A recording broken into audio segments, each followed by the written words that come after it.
Alright, Filipino reaction. Okay, reaction video tayo mga kaibigan dito sa public hearing na nangyayari. Dito kay Toto Kausing versus Mayor Kapil versus Lito Lapid. At sa mga pugo-pugo na may matibay daw siyang ebidensya. Ito na mga kaibigan ang nagtitrending ngayon, ang hearing. Reaction video tayo. Of public official that you have mentioned doon sa inyo pong So can you kindly clarify yung mga accusation that was made by the two personalities? Mr. Chairman, dito lang kami, wala naman na kaming hinanda na speech or introductory statement. Ayan mga kaibigan, si Toto Kausing ay may mabigat na paratang dito kina Lito Lapid at Mayor Kapil na siya daw ay may matibay na ebidensya. Okay? Kaya naman ito ay laging trending sa social media. Ngayon ay pinatawag sa public hearing nila Dan Fernandez. Ito, continue lang. Only here to answer whatever questions that the good Congresswoman Luis Tru would ask. I hope you can show proof because the mayor has challenged you already. Pag may napatunayan ka daw, ibibigay na niya sa'yo. It seems that the statement of Mr. Kausing are all hearsay. Okay. Ibig sabihin ang mga statement ni Dito sa Kausing ay hearsay? mga Wait. sinabi ni Mayor Kapil, you mentioned dito, Mayor Kapil, that accusation sa iyo yung mga condominiums na pinatayo mo. Yes, Your Honor, yun po yung sinasabi nila. Pero yung condominium po, nakatayo na. Before pa po ako nag-mayor, 2012 po yun, yung isa. Yung isa, 2015. At meron po silang business permit sa amin sa munisipyo. But they insisted na sa akin daw po yun. Kaya wala pong katotohanan yun, Your Honor. Ganon. Sir, can you reply on that? Sir, pero Mayor Kapil, sinabi ni Toto Kausing na iyo na talaga at may matibay siyang ebidensya. Ako po ba, sir? Yes, kindly reply, Mr. Kausing. Chairman, hindi ko lang maintindihan kung alin ang tatanong yung tungkol sa dalawang issue kasi dito eh. Yung issue tungkol doon sa 5 million a month daw at saka yung issue tungkol sa dalawang condotel. So alin na muna pong kasi sinasabi niya po na baseless. Nasaan ebidensya mo? Ilabas Ngayon, mo na. kung ang opinion ko sa dalawa sa akusasyon niya una, sa 5 million a month, wala po akong sinabi sa vlog ko na 5 million a month. Ngayon, pagdating naman po sa condotel, binlog ko na rin po yan na condotel na ayon sa informante ko, nasa kanya yan. Nako, informante, ibig sabihin, ayon sa marites mo. Kaya tinatayuan po namin ito, Your Honors, na totoo po ang amin nakuha na kinwento na kaming tinatawag na informante. Nako, ay kwento. Okay, ito mga kaibigan, narinig natin na ang kanyang ebidensya dito kay Mayor or sa mga pugo-pugo na paratang niya ay puro kwento. Okay, continue lang. But of course, yan ang sinabi ng informant ko sa akin. Nako. At ang isa sa mga informante ko dito ay nag-identify niya sa sarili niya as isa siya sa malapit, nakatira malapit doon. Nako. Ay mga kaibigan, ang mga informante ay hindi pinaniniwalaan sa Senado or sa mga korte-korte dahil nga ang informant ay marites.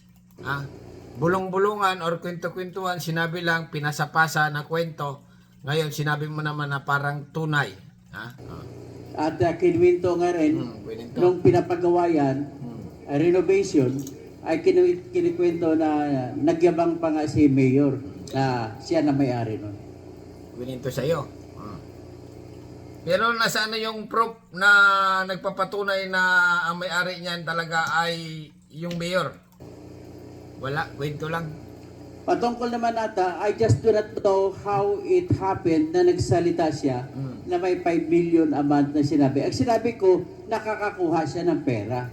At ang basihan ko po, Mr. Chairman, ay yung statement nila na binigay sa Senate na 10,000 lamang po kada taon ang kinukuha nila na property tax o real property tax o di ka amilyar mula sa mga property ng Pogo. Nako, ay maliwanag dito na marites. Marites ka. So, at sa business tax o mayor's permit, sinabi nila, sila mismo sabi na 4,000 lamang kada taon. So, doon ko po binase ang aking logical conclusion at kinwenta ko ang maaring magiging property tax ng 46 o 43 buildings at binase ko rin po sa inamin ng engineer nila na nag-submit ang nagpatayo o whirlwind o di kaya Royal Lucky South 99 ng bills of materials na umaabot sa 1 billion 70 million. At kung ganun Sabihin, Toto Kausing, yung ginangal-ngal mo na yan, ay base lang yan. Yung mga sinasabi mo sa yung YouTube, ay base lang yan sa mga narinig mo. Yan ang ebidensya mo. Wow. Wow na wow. Hershey. Okay, continue lang. ang materials cost, ibig sabihin po, bilang civil engineer din ako, na sa ngayon, ang estimated labor cost din po ay almost the same sa materials cost. So, kung kwentahin mo, ibig sabihin po, ang most reasonable fair market value ng lahat ng building ay 2 billion. Ngayon, pagkakwenta, paano mo kwentahin ngayon ang real property tax? So, kukunin mo na ang fair market value, which is 2 billion, then multiply it with assessment level na binigay ng batas, which is 50% para sa mga commercial. Tapos, i-multiply mo, di ba ka 1 billion? Oo nga, billion-billion na. Halimbawa, billion-billion. Kaya lang, may hawak ka pa na ebidensya na nagpapatunay na yung mga billion-billion sinasabi mo ay or hearsay lang. Pagkatapos, kukunin ang real property tax is equals to 1% times assessed value. So, assessed value is 1 billion times 1%, that is 10 million a year. Tapos, ang lupa pa, sabihin na lang natin na 5,000 per square meter. Ang kinikwenta ko, pag 5,000 per square meter sa 10 hektarya, aabot po ng mga abot sa 500 million. So kung kukunin mo po yung tinatawag na assessed value, that is 250 million. Isang galing yan, yung mga ganyan na yan. May hawak ka ba? At kung kwentahin mo po yung real property tax niya based on assessed value, which is 1%, that is also 2,500,000. So if that is so, ang tinatago na pera mula sana sa property tax at saka sa business taxes ay umaabot mahigit 12 billion. Yun na po ang sinabi ko po. Isang galing yan, yung mga ano yan, ibig sabihin, narinig mo lang yung sinasabi mo sa iyong YouTube. Wala kang matibay na proof of evidence. Okay, Mr. Chairman, kasi may nabasa ako dito from Mayor Capili, that Mayor JBC Capili has a house and lot worth 50 million near the Porac Pogo site. Saan galing tong statement na to? Yan. Sa kanila po, nung una yun yung claim nila. Kaya sinabi ko, pag may nakita sila na bahay ko kahit worth 1 million lang sa kanila na, pero wala naman silang nakita. Then, yung condo na naman, pag nakita po nila, nasa akin po yun, sa kanila rin. Sa kanila na yun. I will sign May tutukausing na. an affidavit pag makita po nila na nasa akin, sa kanila na rin po.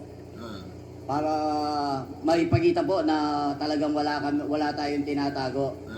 Kasi napakabilis po nilang magsabi na Ito mga kaibigan, per reaction lang tayo ha. Patas tayo ngayon, paminsan-minsan. Ha? Kapil versus Kausing. meron kang ganito, pero pag nakita naman nila na wala, parang wala lang sa kanila, pero nasira na po yung pangalan mo. Una, sabi nila, sa akin daw yung lupa ng Pogo. Nung nakita naman na hindi sa akin, hindi man sila nag-apologize. Ganon. Yung Ibig sabihin, Mayor, yung mga aligasyon sa iyo ni Toto Kausing ay fake or marites lang talaga? problem po sa lupa. Wow. 2017 may Wow na wow. court decision na. 2019 pa lang ako naupo. Kine-claim din na ako yung kasabwat doon. 2019 pa lang po ako naupo. Kaya I don't know kung ano po ang may galit po ba sila sa akin para sirain nila ako ng ganito. Sana po, kasi po ako'y halal din ng taong bayan at siyempre I have to protect my leadership then as the mayor na hindi po pwede na sirain mo na lang ang isang tao without any proof na paano po ang aking pagkatao, Your Honor. Thank you. Is this true, Toto Kausing, that you have mentioned the 50 million pesos worth of house and lot? Sumagot ka, Toto Kausing. Galing mong magbablog-vlog. Ang dami mong pinaniwalang tao sa iyong YouTube, ha? Milyon-milyon mga kaibigan na nakapanood dito kay Toto Kausing. Yung pala naman ay sinasabi ay marites lang. Okay? Ibig sabihin, talagang niloko niya ang mga Pilipino. Pinaniwala na may hawak siyang matibay na ebidensya. In the Let's say. property that he mentioned. And as well, kasi nakasulat dito mga luxury cars that binili na ni Mayor Kapili. Totoo po ba na sabi niyo po yun? Mr. Chairman, mga sinabi ko rin sa vlogging ko na yung dalawang kondo, yun ang tinuturo doon sa 50 million na estimate lang yun yung presyo ng buildings na yun. At with regard to the sports cars, sinabi rin po yun sa akin na informant ko. Informant na naman. Ibig sabihin talaga, yung mga akusasyon mo dito sa kay Mayor Kapil, lahat yan ay hearsay. Wala kang proof of evidence talaga na itong sports car sumakay dito si Mayor Kapil, pag-aari na sa bahay, itong picture, itong video, ganyan ganito, ganyan ganon. Ibig sabihin, Toto Kausing, yung mga padali mo sa vlog na nagtitrending na pinaniwala mo ang mga sambayan ng Pilipino at paniwalang-paniwala na bilib sa'yo, ay isang maliwanag na marites lang. So ang sports car na sinabi sa akin, informant ko, meron siyang BMW, meron siyang... Halimbawa, sinabi ko ay si Mayor Kapil ay mayroong sariling yate, maniniwala ka ba? meron siyang Porsche, Ano ba ito, attorney? Or nang gulo lang sa at public meron hearing? din siyang luxury car na Toyota Land Cruiser na Meron. may bulletproof. So yan po ang aking mga sinabi sa akin, informante ko. Well, Informante naman. Alam niyo mga kaibigan, yung mga informant, minsan kapitbahay lang, minsan kaibigan lang, minsan naman marites lang talaga. Or minsan katrabaho, minsan naman may galit sa iyo, or minsan naman narinig mo lang talaga. if he denies Or napanood mo lang. it, then that is also his right to deny. Pero sa amin naman po bilang vlogger, ay umaasa kami sa mga informante na Damay ka pa ng mga vlogger. Ang mga vlogger, ang ibang vlogger talagang may proof evidence. Hindi nang husga ng mga tao. nagbibigay po sa amin. Kawawa din naman itong mayor. Todo tanggi sa aligasyon na siya ay ganito, ganyan. Wala nga sa pugo-pugo kasi binuto rin naman to ng tao eh. Pero perios lang tayo mga kaibigan, ha? Kasi nga marami rin naniniwala dito kay Mayor na talagang illegal daw talaga ito. Kaya lang ito, si Toto Kausing, ay alam mo naman mga vlogger, panggulo lang talaga. Ngayon, dinala ito dito sa public May hearing. information at binabase ko rin sa katotohanan pagkatapos ko manood sa mga Senate hearings na kung saan ay maraming Ayun na nga, nanonood lang pala. butas ang kanyang mga kinikwento. So kapani-paniwala po ang binigay sa akin ng aking informante. Ganun lamang po, Your Honor. Mr. Chair, Formante. Yes, I would Pinapaniwalaan ito sa Senado. to invite the attention of Toto Kausing. You are being challenged by Mayor Kapil. I understand and I do not discount the fact that Abogado din yan, babae. iba yung beneficial owner, iba yung registered owner. But if you have proof to show, Ayan na. Kung mayroong kang proof na mayroon show. talagang pag-aaring condotel, luxury car, armored vehicle, just like what you are saying today. I hope you can show proof because the mayor has challenged you already. Pag may napatunayan ka daw, ibibigay na niya sa'yo. Oh. That is for the manifestation, Your Honor. May I answer now? So anyway, ganito po yan, Mr. Chairman. Yung kwento sa akin, kinlaro ko yung nagkwento sa akin ng aking informante. Kwento lang. So, meaning to say, I do not have any evidence to show that it was his or whatever, but I only Mr. Chair, with all due respect, but I wish to interrupt Toto Kausing. This is an inquiry in aid of legislation. We do not allow hearsay evidence. We do not allow testimony if the declarant has no personal knowledge. Tama nga naman. Okay, pupunta ka dyan sa public hearing. Bago hearsay lang yung sasabihin mo, wala kang matibay na ebidensya. Ay ano na mangyari? Bakit napapasok yung mga tao mga ganitong national issue? Kasi nga national issue itong mga kaibigan, dapat pag pumunta ka dyan, matino kang tao. Hindi yung maritis ka, iimbestiga ng mga ganito, ganyan. Dapat may dala ka mga papel or video, picture na mga papeles na ito ay pag-aari ng ganyan. Alam niyo yung mga ganitong tao mga kaibigan, marami nito sa Malate yung nagdidebate na mga napapanood lang din nila. Tapos ginagawa nilang parang katotohanan. Ganito, ganyan.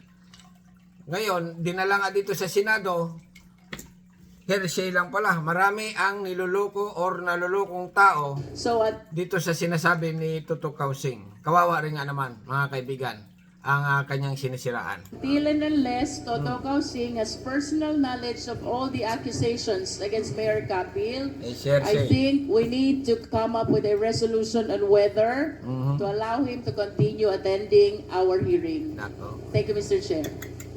Yes, we take note of the observation of the committee. Yan, that, magagaling na tao it mga seems- kaibigan. Si Dan Fernandez, mga congressman, ha? Magagaling si Toto Kausing, abogado. Pero nung pumunta sa public hearing, itlog lang ang dala.